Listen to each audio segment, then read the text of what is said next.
우리 최옥태 원장님께서 오늘 소개를 거창하게 해주셔서 송구합니다.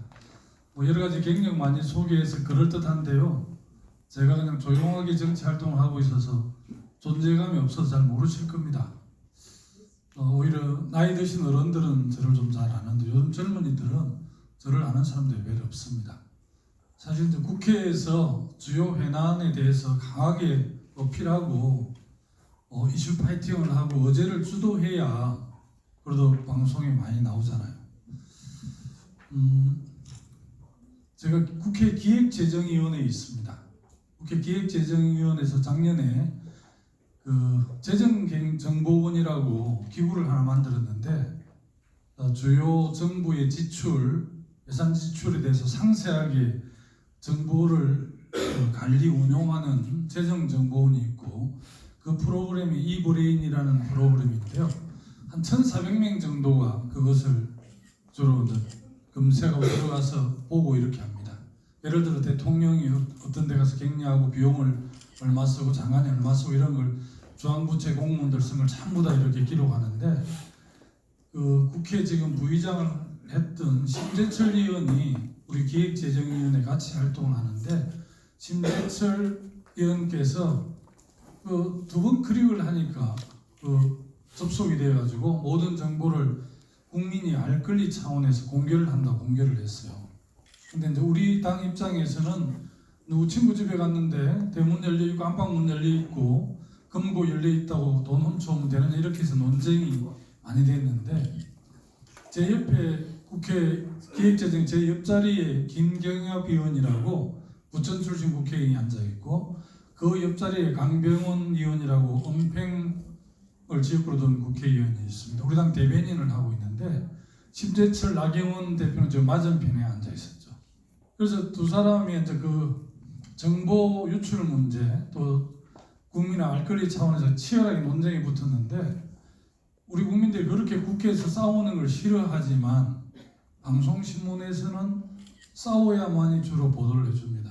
가끔 저는 막 우리 쪽 국회의원하고 저쪽 국회의원 열심히 싸우는 화면을 클로즈업 하는데 저는 옆에 점잖하게 앉아있는 사진만 가끔 나오더라고요. 그러면 사람들이 잘 모릅니다. 그래서 사실은 주요 이슈를 파이팅하고 쟁점화하고 또 여당은 야당에 대해서 또 공격도 하고 야당은 여당에 대해서 공격을 해야 주목을 받는데 조용조용하게 입법 활동이나 의정 활동을 하면 굉장히 주목받기가 어려운 게 우리나라 정치 문화인 것 같습니다. 그러나 저는 일로서 승부하지 굳이 뭐 이렇게 자기를 좀 드러내서 이슈 파이팅 하는 게 물론 주요 현안에 대해서는 해야 되지만 이슈 파이팅을 위한 이슈 파이팅을 하는 것은 저는 정치의 본류가 아니다 이런 생각을 제 스스로 좀 해봤기 때문에 저는 다른 방식으로 좀 정치를 하고 싶어 합니다. 제가 8기 그 아카데미 8기에 와서 제가 특강을 2년 전인지 3년 전인지 한번 한 적이 있고요. 오늘 다시 이렇게 또 인연이 된 것은 우리 최옥태 원장님하고 김성환 이사장님하고 인연이 되었습니다. 우리 서구의회 의장하고 계신 김창관 의장님은 옛날부터 활동을 같이 했던 자치분권 활동을 같이 했던 동지이기도 하고요.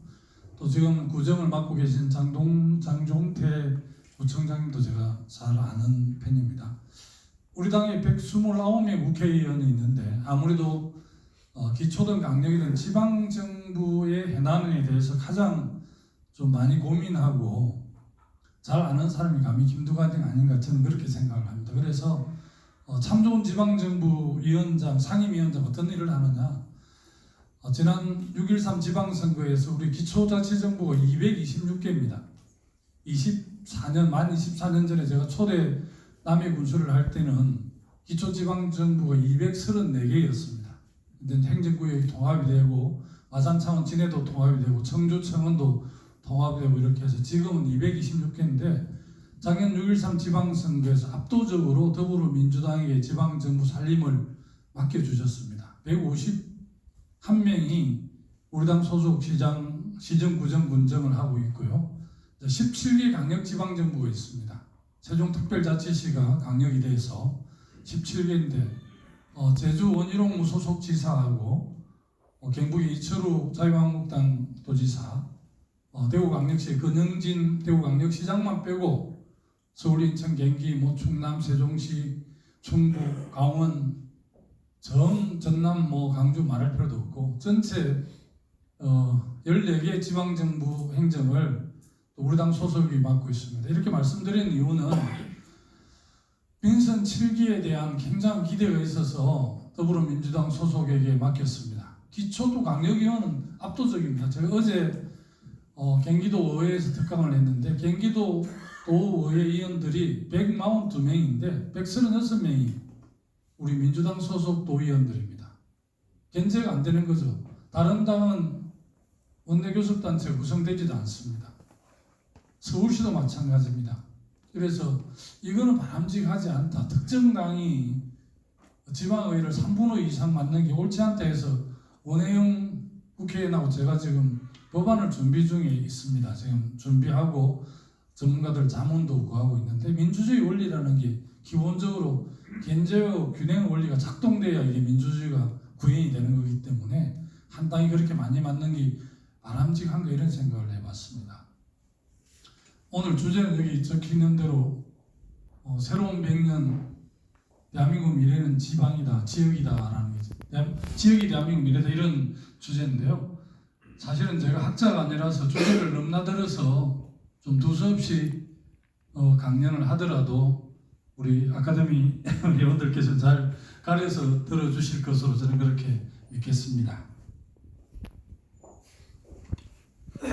쭉 소개를 해주셔서 제가 2007년에 2004년에 참여정부의 초대 행정자치부 장관을 하고 중국 북경대 연수를 갔다 와서 2007년에 제가 그 당시 열린우리당 대선 경선을 약간 준비하려고 할 때쯤에 이장과 군수라는 영화가 제작이 됐습니다.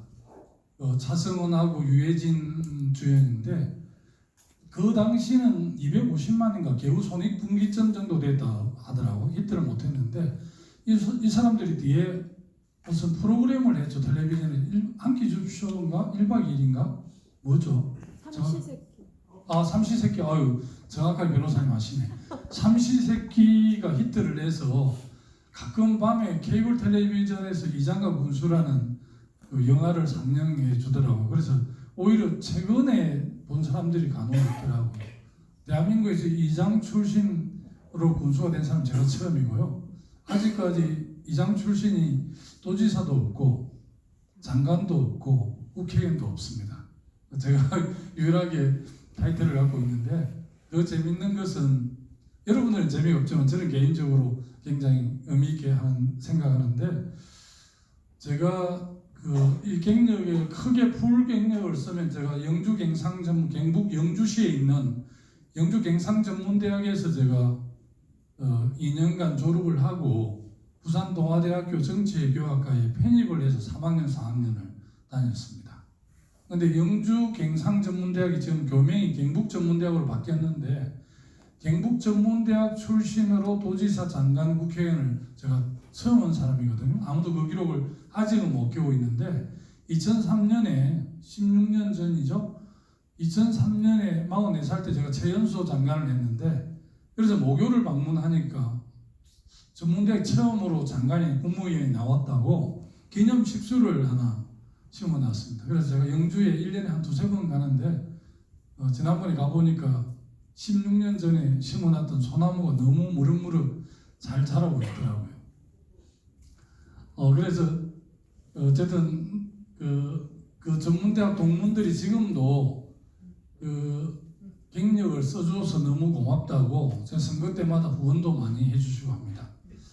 사람마다 다르긴 한데 이 전문대학을 졸업하고 4년제를 놓은 사람들이 자기 이력에서 거의 전문대 졸업한 걸 다 치우더라고요.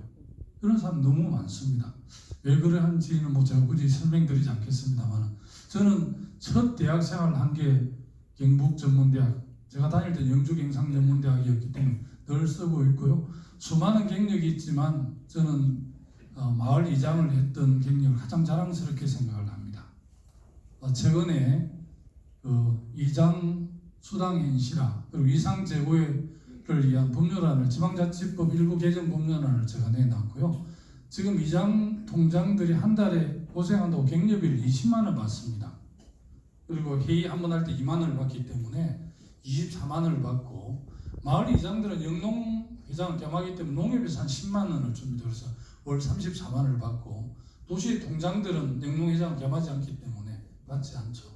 그래서 그것도 2003년에 제가 행정자치부 장관 할 때 훈령 대통령을 바꾸어서 10만 원 하던 20만 원 올렸는데 16년 동안 2004년 올려 15년 동안 한 번도 안 올렸다고 각 지역에서 요청이 있어서 최근에 여기 예산 홍성 지역구를 두고 홍문표 의원하고 양평하고 여주 지역구를 둔 정병국 의원, 또 울산 남구구 청량출 이채기 의원이 법안을 내고 저도 내서 아마 공동 발의를 해서 현장에서 고생하시는 이 통장들의 처우를 좀 개선해 주는 게 좋겠다.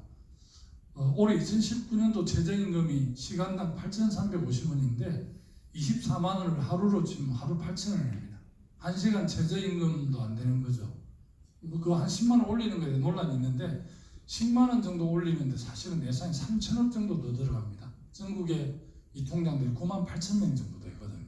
그래서 어쨌든 주민과 행정 고리 역할을 하고, 지금은 또 할머니 할아버지들 독거노인들도 잘 살피는 오히려 이제 복지사 역할도 하기 때문에 이 통장들 10만 원 올려준다 해서 뭐 살림이 보탬이 되겠습니까만 좀 더 민선 7기의 역할을 해달라는 여야 합의가 됐습니다. 그래서 아마 10월 달쯤 예산을 확보해서 주는 걸로 그렇게 되어 있습니다. 좀 이야기가 다르게 흘렀는데요. 좀 정리를 하겠습니다.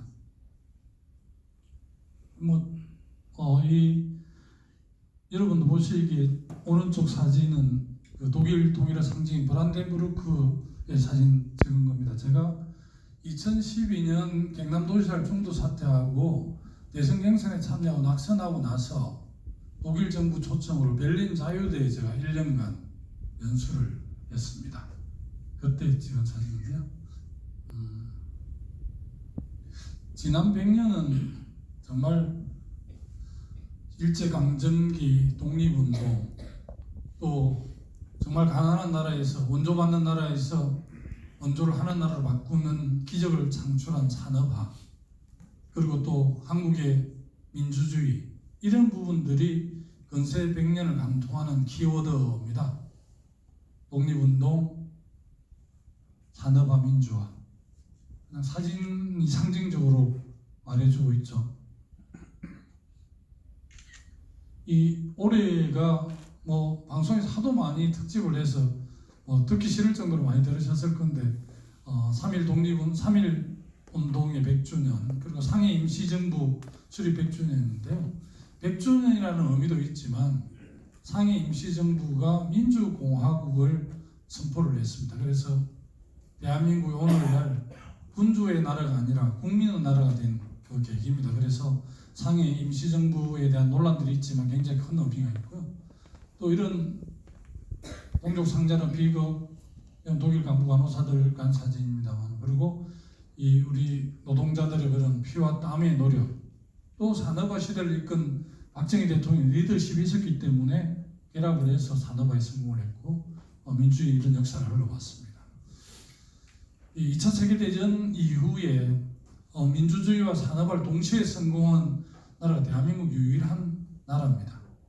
그런데 제가 오래된 기억인데요.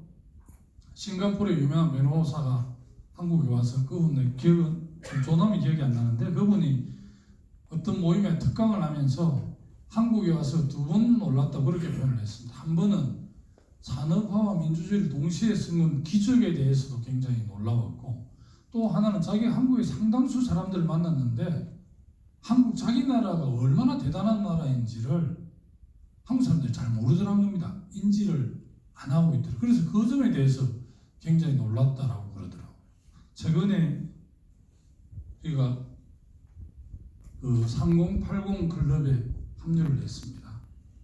사실은 이 문재인 대통령 정부 들어와서 소득주도 성장 핵심 성장 공정 경제를 통한 포용국가를 지향하는 포용국가에 대해서 현장에 여러 가지 미스매치가 발생해서 아마 특히 중소기업이라든지 자영업자들이 굉장히 어려움을 겪고 있어서 이런 말씀이 굉장히 공허하게 들린다고 그럽니다. 현장에서.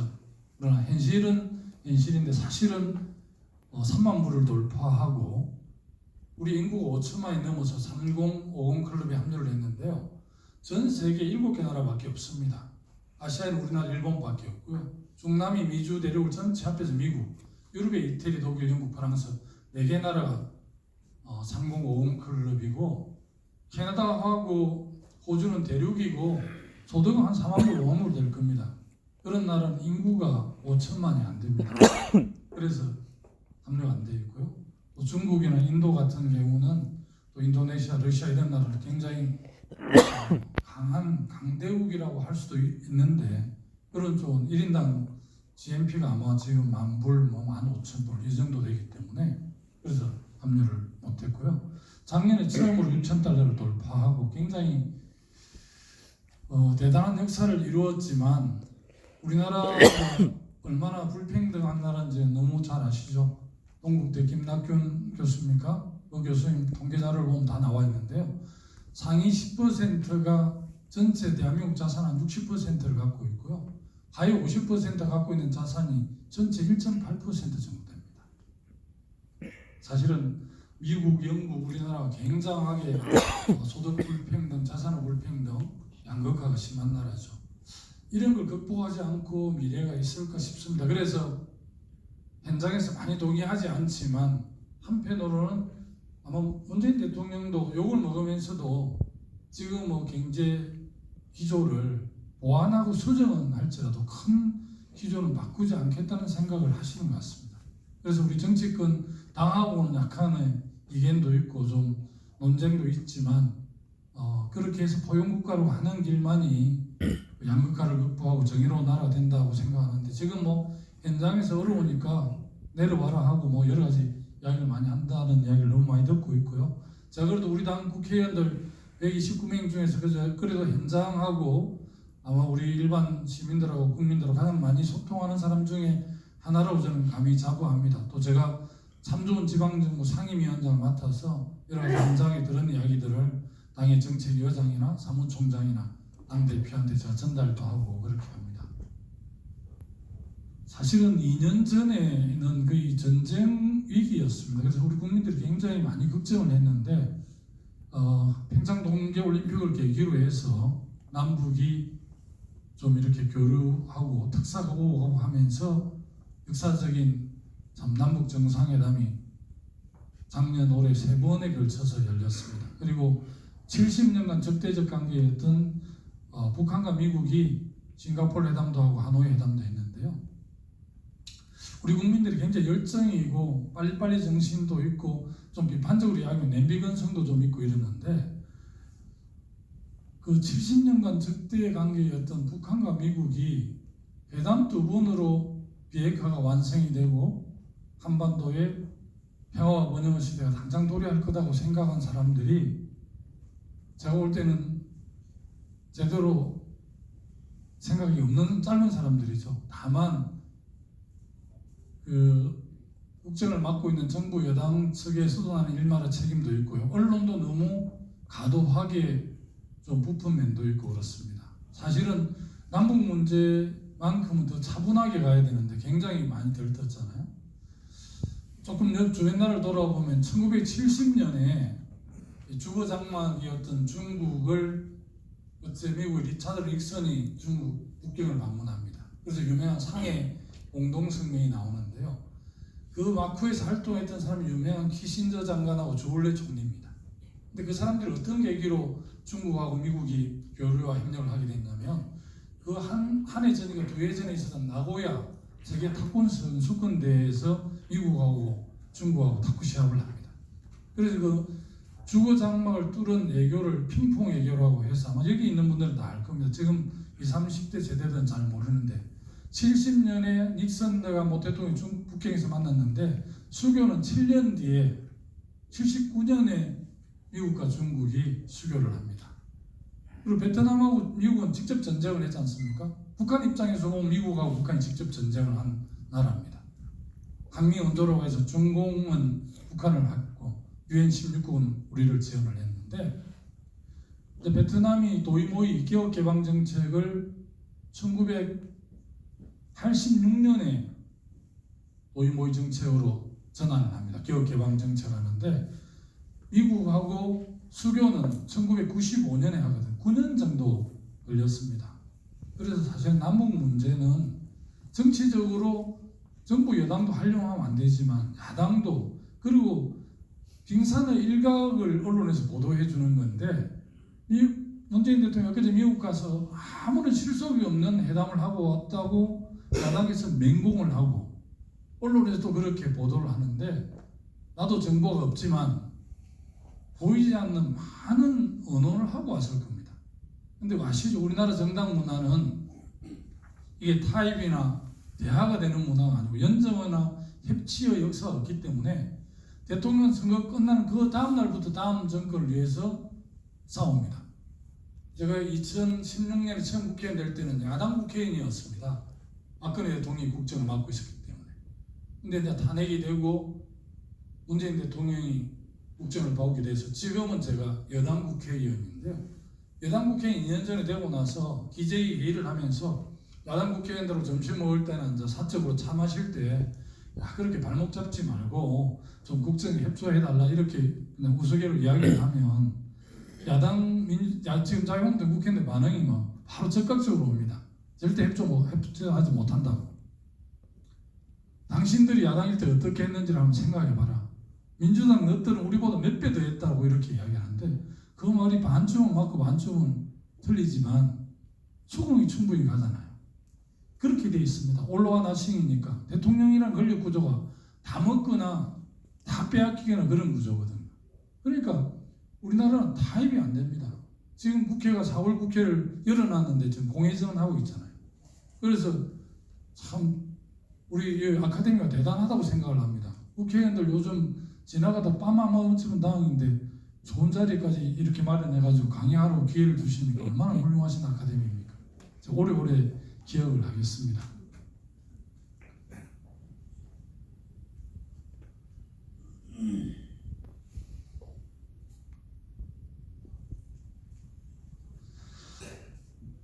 저는 정치를 이렇게 봅니다. 개혁적인 보수하고 합리적인 진보 세력이 국민 다수의 지지를 받아서 때로는 선의의 경쟁을 하고, 정말 남북 문제나 통일 문제나 100년대인 교육 문제나 또 민생 문제 이런 거에 있어서는 여야가 없이 함께 해야 됩니다. 예를 들어 대전 시장자를 놓고 우리 민주당하고 자유한국당 싸울 수 있습니다. 선거라는 각 당이 후보를 내기 때문에. 그러나 끝나고 나면 대전 발전을 위해서 다 힘을 합해야죠. 어떻게 선거가 끝났는데 계속 싸웁니까? 그런데 김두관 같이 합리적으로 주장하면 당에서 인기가 없습니다. 한국 기준으로 보면 진보와 보수가 딱 나누어져 있는데, 민주당에서 당대표가 되려고 하면 한국 기준으로 좌측으로 세게 가야 됩니다. 세게 센 주장을 해야 당성이 충실하다고 이렇게 해서 당대표가 되고 당의 지지를 받습니다. 보수당이라고 스스로 자称 자유한국 쪽에서는 세게 오는 쪽으로 가서 주장을 해야 아마 원내대표도 되고 당대표가 될 겁니다. 이 구조는 대한민국 미래를 위해서 바람직하지 않습니다. 제가 보기에는. 저는 제가 작년 3년 전에 김포에서 낯선 곳에서 국회의원이 됐는데, 작년 지방선거에서 김포시의원 12명인데 7명이 우리 민주당이고 5명이 자유한국당이 되었습니다. 근데 김포시는 민선 6기 전통이 한 석이라도 많은 당이 모조리 의장, 부의장, 상임위원장을 차지했더라고요. 김포가 의장, 부의장, 상임위원회가 3개인데 시의회가, 제가 작년 제가 다 시의원들 공천을 물론 했습니다만 내가 모시고 식사를 하면 설득을 했어. 이번 또 민선 7기 우리 당 시장이지만 초선 시장이세요. 그래서 민선 7기가 정말 어려운데 야당 협조까지를 받아서 정말 시정을 잘 하려고 그러면 이 원구성을 잘해야 된다. 국회는 그렇게 한다. 그래서 우리가 양보를 해서 지금까지 전통은 그랬지만 새로운 전통을 세우기 위해서는 우리가 의장 하나 하고 부의장은 저쪽이 주고 상임위원장 3개 중에 2개는 우리가 하고 하나는 저쪽이 하고, 그래서 김포시 의회는 의장하고 상임위원장 3개 중에 2개는 민주당이 하고 부의장 자리하고 상임위원장 하나는 자유한국당입니다. 그렇게 해도 지금 어쨌든 저쪽 의원들이 댓글도 많이 걸고 그렇게 하는데, 만약에 의장, 부의장, 상임위원장을 전부 우리 7명이 다 나눠 했으면 의회가 뭐 협조가 되겠습니까? 그럼 민선 체육이 할 수 있겠습니까? 저는 또 제 오랜 경험이, 제가 24년 전에 재연수 군수를 할 때 끝은 제가 무소속인데 속은 민주당 군수였습니다. 경남이었기 때문에 군의원이 그 당시 남해 군의원들이 10분이고 전부 다 민자당이고 도의원 3사람 다 민자당, 국회의원은 뒤에 국회의장한 박이태 의원이고, 박명희 도지사도 제가 야권도시 2010년에 처음 한 사람이니까 당연히 제 군수할 때 도지사도 민자당이었습니다. 그런데 제가 자랑 같습니다. 남해군을 지방자치 1번제로 만들었다는 평가를 받아서 노무현 대통령이 저를 가대평가해가지고 재연소 장관으로 발탁을 했는데요. 군수가 의회에 설득 없이 어떻게 주요 정책을 할 수 있습니까?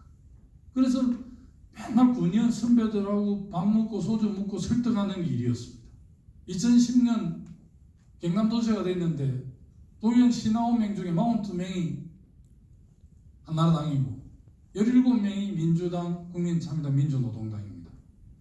그런데 압도적 다수 여소야대인데 경남도의원을 설득하지 않고 어떻게 좋은 정책을 할 수 있습니까? 맨날 도의원들 만나고 그렇게 그런 경험이 너무 몸에 배서 그러는지 제가 쭉 우리 원내대표 활동을 잘하고도 있지만 한편으로는 제가 원내대표는 훨씬 잘할 수 있었는데 국회 초선이 원내대표하는 일이 없더라고요. 어제 경기도의회 특강하면서 내년에 김포에서 재선하면 재선 원내대표 시대를 열어보겠다 해서 박수를 받았는데, 제가 군수할 때 도지사할 때 여소야대 상황에서 타협하고 설득했던 경험이 누구보다 노하고 있는데 정말 원내대표는 제일 잘할 수 있는데 시켜주지를 않습니다. 여기서 이제 내년에 그 김포에서 제가 재선을 하면 꼭 그렇게 하도록 하겠고요. 제가 독일에서 했던 이야기를 좀 넘어서 한번 좀 하겠습니다. 제가 2012년에 그 대선 경선에서 낙선을 하고 제가 좀 놀고 있을 때인데요.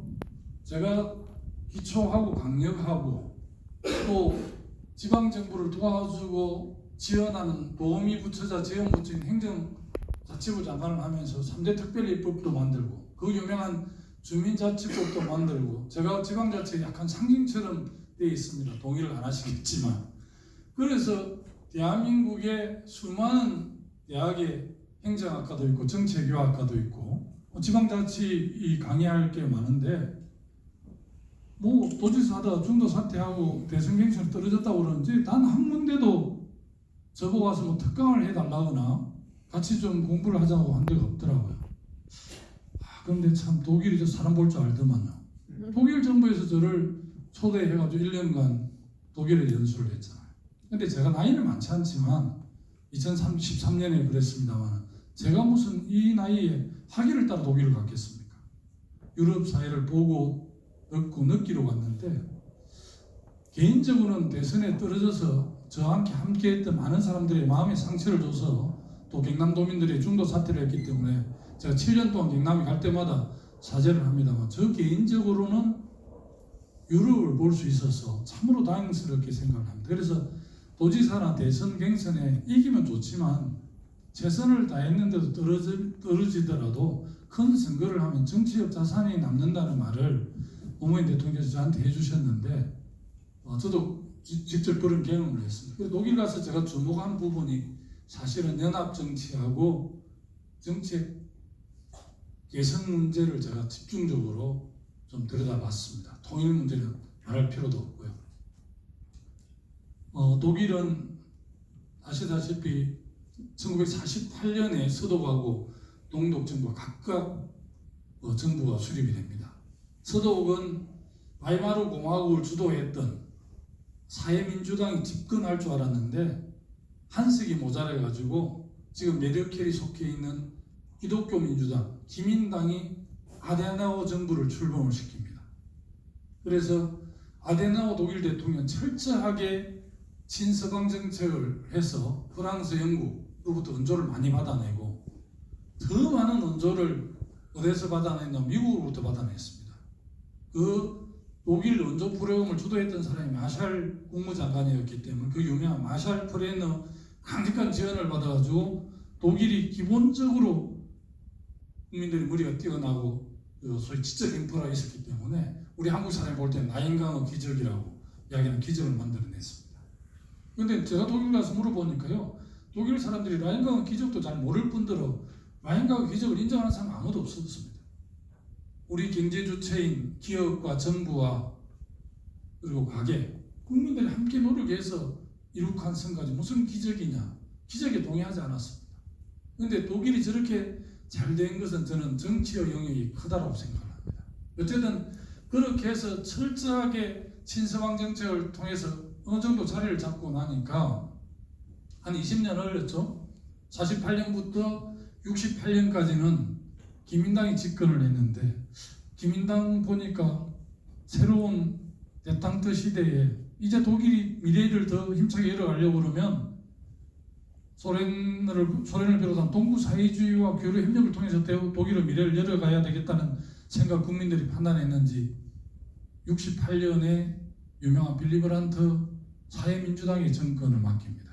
그래서 빌리 브란트가 한 정책이 유명한 정책이 바로 접근을 통한 배나라는 대공가라는 정책을 받아서 동방정책을 지시하잖아요.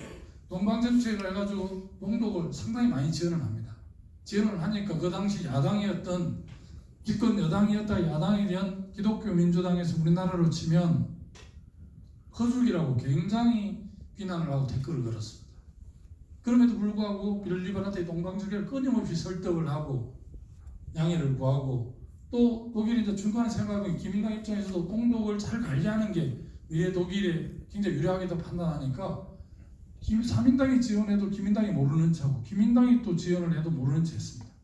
그리고 동독은 서독이 11개 주, 동독이 5개 주인데 이 주정부, 연방정부잖아요. 16개 연방정부입니다. 지금 독일이 이 동독, 서독의 11개 주가 동독의 지방정부 교류를 통해 굉장히 많이 지원을 했습니다. 그런데 이제 빌리 브란트 총리 비서 중에 기욤이라는 사람이 동독 간첩 혐의로 물러나고 슈미트 정권으로 이어집니다. 그리고 슈미트 정권에서 콜 정부로 정권이 바뀌는데 참 독일 사람들이 이대한 게 콜이 동방정책을 처음에 그렇게 반대를 했는데 가만 생각해 보니까 아니거든요. 그래서 기민당이 3인당과 동방정책을 승계를 해서 훨씬 더 동독에 우리말로 많이 퍼주기를 했습니다.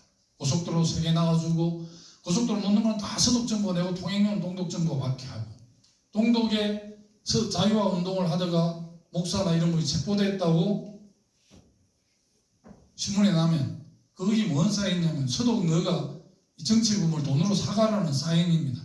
그럼 베를린에서 교환을 합니다. 그 유명한 다리 위에서 지퍼짜리 돈을 마르크를 한자 싣고 가고 정치범 2사람을 바꿔오는 거. 그렇게 한 거죠. 그렇게 해서 독일이 89년에 베를린 장벽이 무너지고 90년 통독이 됩니다. 독일 통일이 지금 29년, 내년이면 30년이 되거든요. 제가 뭐 그 30년 되는 게 의미가 아니라 독일 통일이 30년 만에 동독 5개 주가 서독 11개 주의 소득의 85%까지 올라왔습니다. 그 덴마크와 국경을 접하고 있는 슐레스비 홀스타인 주, 홀스타인 저수로 유명한 그 주는 동독 5개 주보다 더 가난합니다. 그러나 독일은 또 바이에른 뮌헨주 같은 데는 굉장히 잘 살고요. 남부 독일, 또 북부 독일이 좀 가난하고 그러는데 연방정부에서 연대세라고 해서 우리는 지방 재정교부금 제도가 있잖아요. 그 조정을 합니다. 부자주에서 좀 더 많이 세금을 받아서 가난한 주에 또 동독주하고 가난한 주에 이렇게 나눠져 연대세라는 게 있어요. 그렇게 해서 정권이 바뀌더라도 좋은 정책은 승계를 하잖아요. 우리 지방자치가 지금 25년이 됐는데 앞에 시장, 군수, 구청장 한 좋은 정책은 반드시 승계가 마무리해줘야 합니다. 그런데 지금은 25년 역사가 돼서 지금은 앞에 시장, 군수, 구청장이 했던 일을 승계해서 마무리해주는 사람이 훨씬 더 점수를 받습니다. 그런데 제가 군수할 때 초창기 2, 3기 때 이럴 때는 군수, 구청장이 바뀌면 뭐 참모들이 아이 뭐 구청장이 이거 앞에 구청장 하던 건데 깔아뭉개자 그러고 뭐 그냥 좋은 정책을 깔아뭉개버렸죠. 정책 방향이 아주 잘못됐거나 아니면 예산을 방망하게 쓴 거는 당연히 손절을 내려야 되는데 좋은 정책까지도 승계를 안 했거든요. 그런데 좋은 정책은 정권이 바뀌어도 승계를 해야 됩니다. 동방정책을 기민당이 승계했기 때문에 독일 통일을 이루어낸 거고요. 또 하나는 최근에 뭐 여기는 화면은 없는데 최근에 한국 여성을 네 번째 부인으로 맞이한 슈레더 총리 아시죠? 작년에 언론에 많이 나왔는데 김소영 대표라고 통역하시는 분인데 이분이 슈레더 총리의 네 번째 부인이 돼서 한국 사위가 되었습니다. 한국에 자주 오죠. 슈레더 총리가. 얼마 전에 우리 국회도 왔는데 슈레더 총리가 한 중요한 정책이 잘 아실 겁니다. 비전 2020이라고 다른 말로 하르츠 계획이라고 단행을 했습니다. 이 하르츠 계획이 뭐냐? 해고와 자유를 더 자유롭게 하는 노동시장을 유연하게 한 거고요. 또 하나는 복지 예산을 삭감하는 대단한 혁명적인 정책이었습니다. 그런데 사회민주당은 정책 기반이 우리나라 치면 한국노총, 민주노총, 준상천, 서민인데 복지 예산을 깎으니까 슈레더 정권이 남아나겠습니까? 다음에 총선에서 바로 정권이 무너지고 지금 다 하면 16년인데 지금 13년, 14년째 지금 독일 총리를 하고 메르켈이 등장을 합니다. 메르켈이 취임 연설에서 뭐라 했겠습니까? 저는 슈레더 총리 하르츠 계획을 존중한다. 그리고 승계하겠다. 그 하르츠 계획을 승계를 해서 독일이 유럽의 재정위기를 극복하고 지금 유럽의 중심 국가가 되고 또 지금 세계의 리더 국가가 되었습니다. 그래서 이 연합 정치와 이 정책 승계는 굉장히 중요한 모델인데 제가 어쨌든 어디 가도 강조를 하고 우리 국회의원들 밥 먹을 때 술 먹을 때도 꼭 이야기를 합니다. 근데 우리는 미국 정당 간의 대립 문화가 강하게 뿌리박고 있기 때문에 안 되는 겁니다. 대통령 중심제라는 권력 구조가 이걸 합의하거나 협치하게끔 안 돼 있거든요. 대통령 거기는 권력 구조가 다 먹거나 다 뺏기는 구조잖아요. 대통령 선거 끝난 다음 날부터 정권을 이룬 다음 정권을 빼앗기 위해서 집권 여당에 대해 흠집을 내고 그냥 공격을 하고 그렇게 합니다. 근데 정말 이렇게 가면 저는 뭐 대한민국 미래 없다고 생각을 합니다. 저는 정말 개혁적인 보수 합리적인 진보가 다수 세력을 획득해서 국민과 함께 이 통일 시대를 열어가고 어쨌든 민생 경제를 살려내야만 되는데 이 권력 구조는 안 되는 거죠. 그런데 며칠 전에 임정 100주년 때 hen문희성 국회의장이 굉장히 중요한 말을 했습니다. 2020년 내년 총선에 국회 다수당의 대표거나 국회에서 총리를 2명 정도 추천해 대통령이 임명하는 상당히 총리의 권한을 주는 시스템을 한번 우리 총선에서 국민들이 물었으면 좋겠다는 이야기를 했는데 그렇게 주목받는 기사로 뜨지는 않았는데요. 저는 개인적으로 굉장히 주목을 합니다. 대한민국이 경제 사이즈가 엄청 커졌습니다. 그냥 전통적 영토로 보면 작은 나라지만요. FTA 자유무역협정으로 치면 경제 영토 세계에서 1위 하면 2위 정도 됩니다. 그리고 세계 경제 규모는 10위권이고요. 지금은 우리 전통 산업이 지금 장치 산업이 많이 후진했잖아요. 자동차, 조선, 철강, 석유화, 반도체, 전자만 좀 그러고 그래서 이 거대 중후장대한 장치 산업이 약간 위기를 지금 겪고 있지만 대단한 나라지 않습니까? 우리나라는 약소국이 아닙니다. 이미 중견 국가가 됐습니다. 제가 얼마 전에 국무총리한테 국방부장한테 대정부 질의하면서 제가 뭐 미국의 자료를 받아서 알고 있지만 굳이 그냥 물어봤습니다. 국방부 장관한테. 대한민국 군사력이 세계 어느 정도 되냐니까. 그분이 뭐 미국에 유학도 가고 있는데 모르겠습니까? 대한민국의 군사력이 세계 7위입니다. 과거 100년 전 자꾸 우리 약소국 컴플렉스가 있는데 절대 그렇지 않습니다. 중국 정부에서 왜 동북 삼성에 옛날 봉천 만주 시대 때 동북 삼성이 지하 자원도 많고 또 일본이 봉천 만주 경영을 해서 굉장히 공업 인프라가 많음에도 불구하고 등소평 개혁 개방이 남쪽 개방 도시부터 했겠습니까? 중국의 56개